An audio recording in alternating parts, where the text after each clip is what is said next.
안녕하십니까. 이영철 선생입니다. 세상을 비웃다라는 타이틀로 시민을 위한 역사 산책 강좌를 열고자 합니다.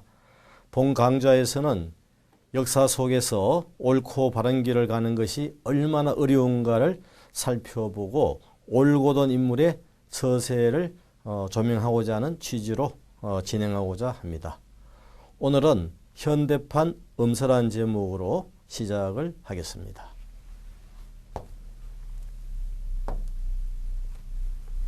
자, 우리가 이제 관리 선발 제도를 살펴보게 되면 통일신라 때 원성왕이라고 김경신이라는 사람이 있습니다. 김경신. 이 사람은 이제 정상적으로 왕이 오르는 것이 아니고 이제 상대등 출신이죠. 상대등 출신으로서 이제 왕이 된 사람인데 아무래도 이제 정상적인 왕위에 오른 사람이 아니기 때문에 자기 사람이 필요했겠죠. 그래서 이제 신라 원성왕 때 이 독서 삼품과 또는 이제 출신과라고도 합니다. 독서 출신과, 독서 삼품과 같은 거죠. 독서 삼품과, 독서 출신과. 삼품이란 말은 상중하 이렇게 세 그레이드로 나눠졌죠. 그래서 삼품이라는 말을 씁니다. 아무래도 상이 가장 레벨이 높겠죠. 상중하품 이렇게. 이 원성왕은 자기가 이제 정통성이 없기 때문에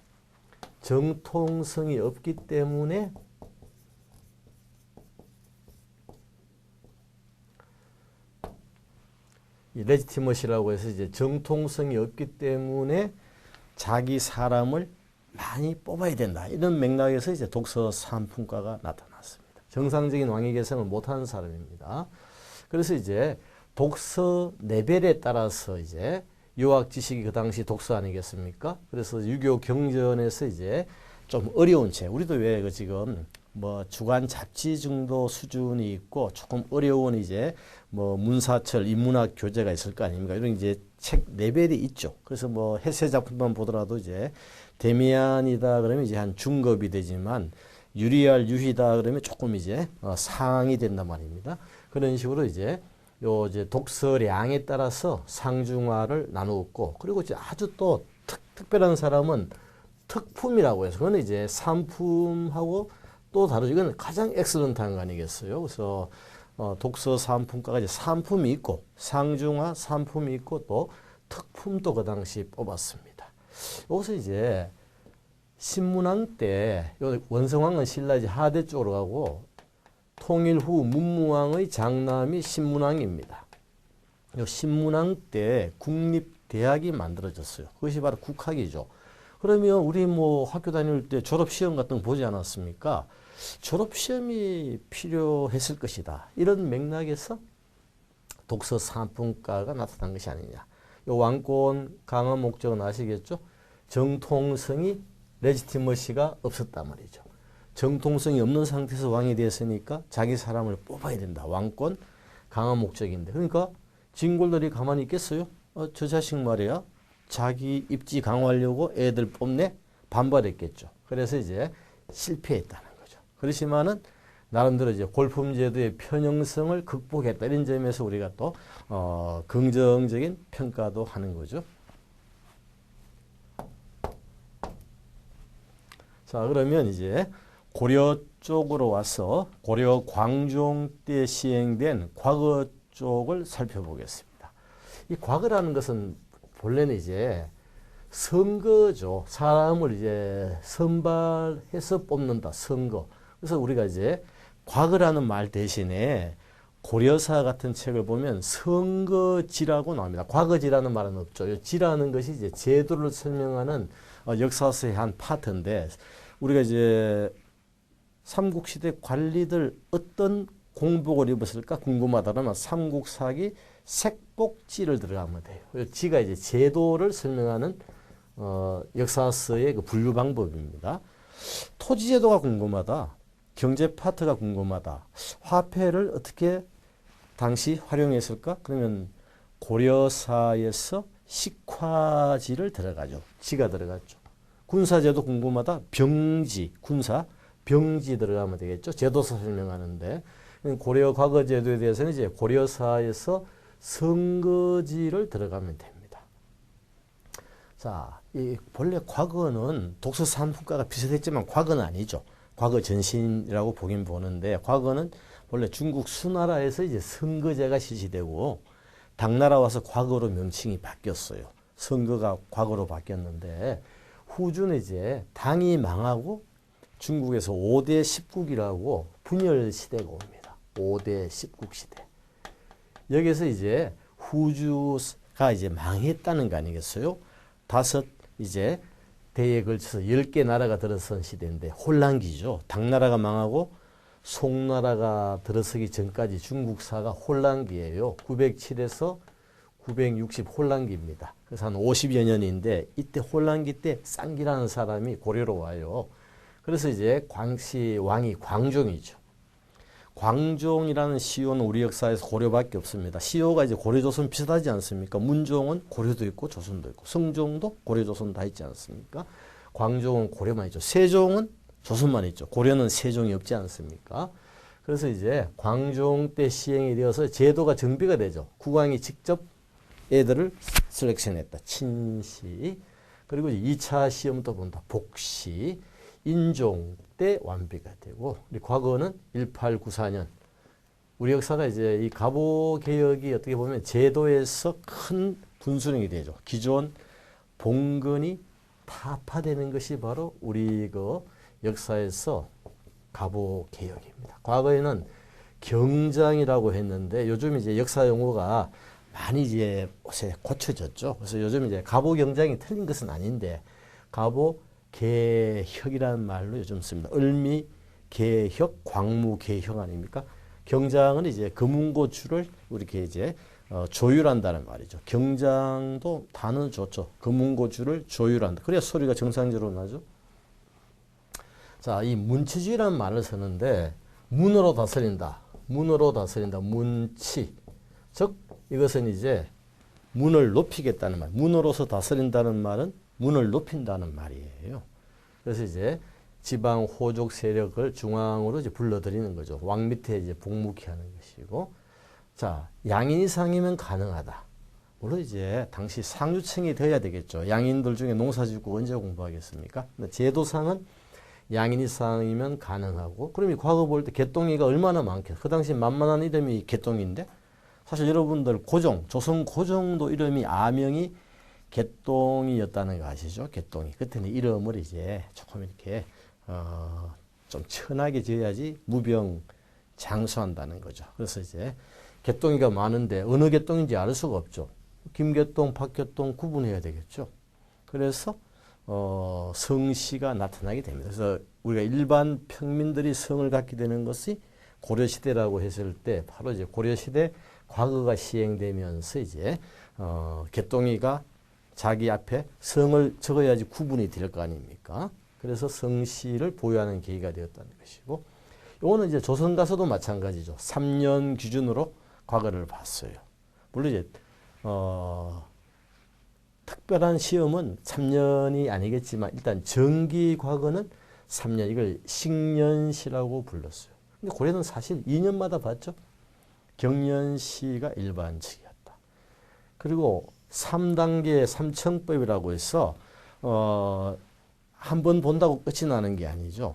그러니까 1단계 지방에서 보고 중앙 올라와서 보고 또 이제 친시도 보고 이런 식으로 해서 이제 과거에 단계가 있었습니다. 1차 시험, 2차 시험, 3차 시험까지 있었다는 거죠. 고려 광종 때 우리 역사에서 과거가 처음 시행이 되었다는 거죠.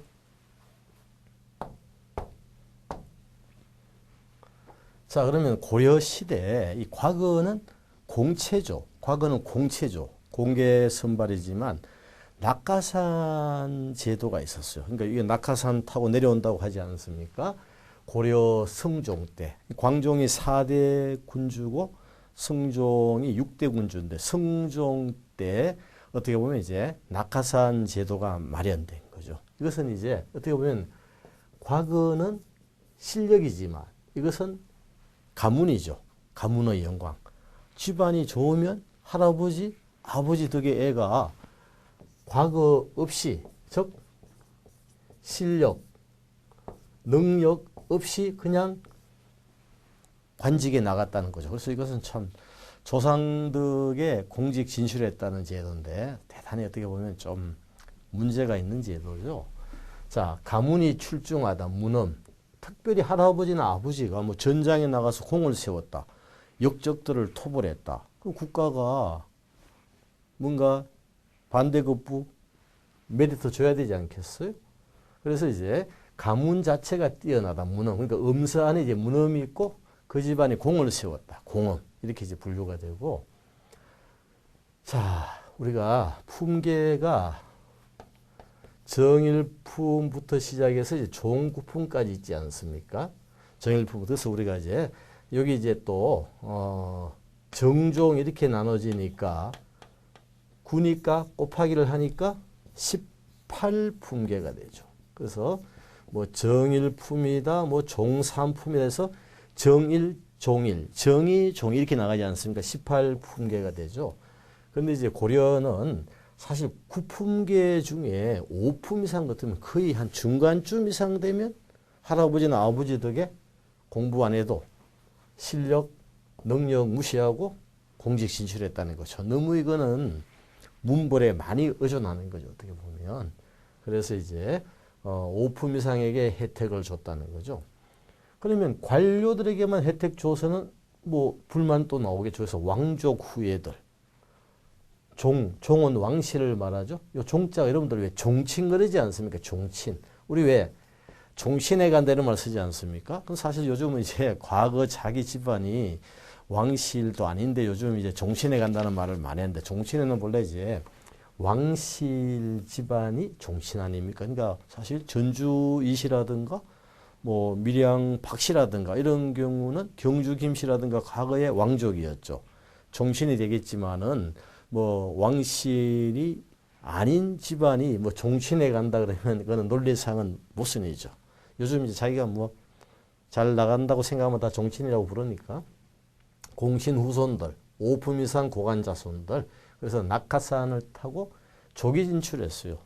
어떤 경우는 5살에 아니 애 키우지 유치원 나이 아닙니까? 이게 5살에 공직 진출했다. 애가 뭐를 할 수 있겠어요? 그래서 음소로 나간 애들은 사실은 실직이라고 해서 실제적으로 근무하기보다는 알맹이 있다는 게 실직. 사실은 얘네들이 이제 동정직이라고 해서 그냥 명예직 비슷한 거 있죠.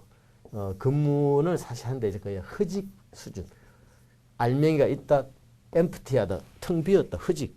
그래서 음소로 나간 애들은 실직이 아닌 이런 동정직이라는 이런 허직의 근무를 했다는 거죠. 이게 합리적 아니겠어요? 아니, 5살 먹은 애가 뭐 공직 나가서 뭐를 하겠어요? 더구나 또 이제 실력이나 능력이 아닌 오로지 가문으로서 나간 거 아닙니까?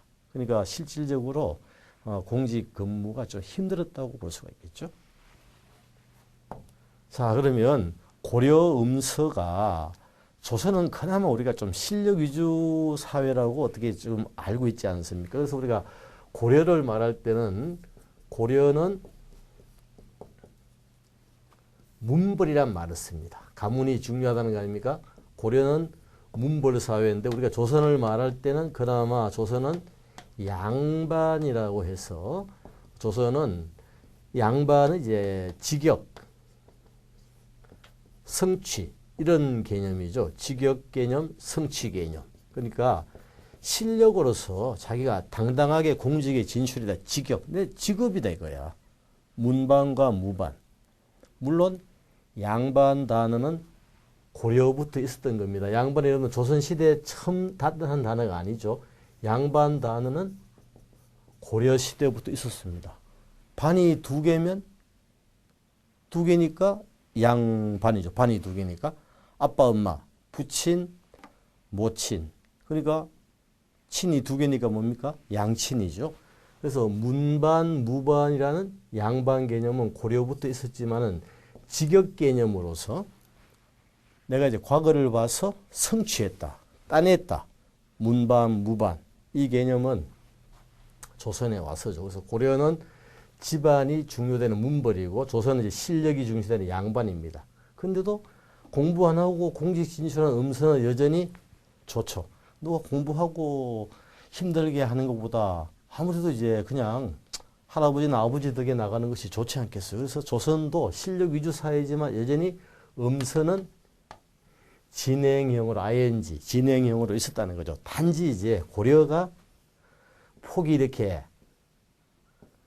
5품 이상이면 메리트를 줬는데 조선은 조금 이제 이걸 5품이 아니고 이제 2품 이상. 그러니까 조금 이제 아무래도 아주 고급이 돼야 되죠. 2품 이상. 그러니까 우리가 모두 18품계에서 1로부터 보면 9품까지 있지 않습니까? 정9품, 종9품이니까.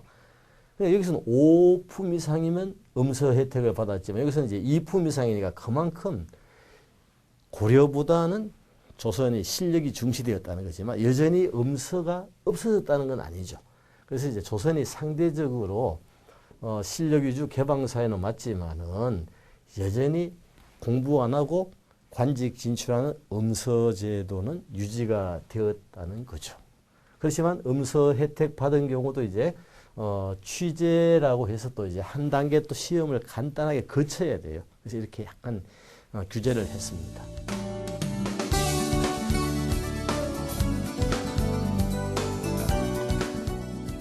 자, 음서 제도는 고려에서 나타나서 조선시대까지 유지가 된 특혜 제도죠. 공부를 열심히 해서 이제 형설지공을 이루는 것도 아니고 그냥 이제 할아버지 잘 만났다, 아버지 잘 만났다 해서 이제 공직 진출했다는 건데 이러한 제도가 우리 현대 사회에 들어와서도 이런 음서가 암암리에 시행됐다는 최근 여러 가지 이제 특채 보도가 있었습니다. 정말 열심히 공부한 입장에서는 너무나 황당한 일이 벌어진 거 아닙니까? 그래서 최근에 현대판 음서 제도가 조금 논란이 되고 있습니다. 그럼 이제 열심히 사실 공부한 우리 흔히 이제 고시생들이라고 하지 않습니까? 그들 입장에서는 갑자기 이제 이렇게 자기가 분명히 이제 될 것이라고 생각했는데 갑자기 낙하산 타고 내려와서 자기는 낙방했다는 거죠. 정말 이건 황당한 거 아닙니까? 지금 또 사실 어떻게 보면 고시제도가 이제 사실가 2017년 폐지기 때문에 여기에 대해서 상당한 이제 또 사회에서 유지해야 된다. 또는 이제 로스쿨로 가야 된다. 이런 논란이 일어나고 있지 않습니까? 사실 이제 우리가 공직사회라는 것은 공정성, 투명성이 가장 중요한데 이렇게 어떻게 보면 이제 이거는 몰래 했다는 거 아닙니까? 비밀리에 했다는 거죠. 공정성, 투명성하고 아무 관계 없다는 거 아닙니까? 그래서 이제 이 공정성, 투명성을 유지하는 제도가 마련돼야 된다는 거죠. 그러기 위해서는 어떻게 보면 이 고시제도를 폐지하기보다는 뭔가 이제 보완책이 필요한 것이 아니냐. 여기에 대해서 이제 우리 사회가 이제 고민을 해야 되지 않겠느냐. 이렇게 해서 유능한 인재들, 우리가 흔히 이제 동양지제라고 하지 않습니까? 국가의 이런 동양지제를 발굴하는 것이 가장 중요하지 않겠습니까? 우리가 자원이 없는 나라에서 이런 인재라도 발굴을 해야 되지 않겠습니까? 자, 이로써 현대판 음서에 대한 강의를 마치겠습니다.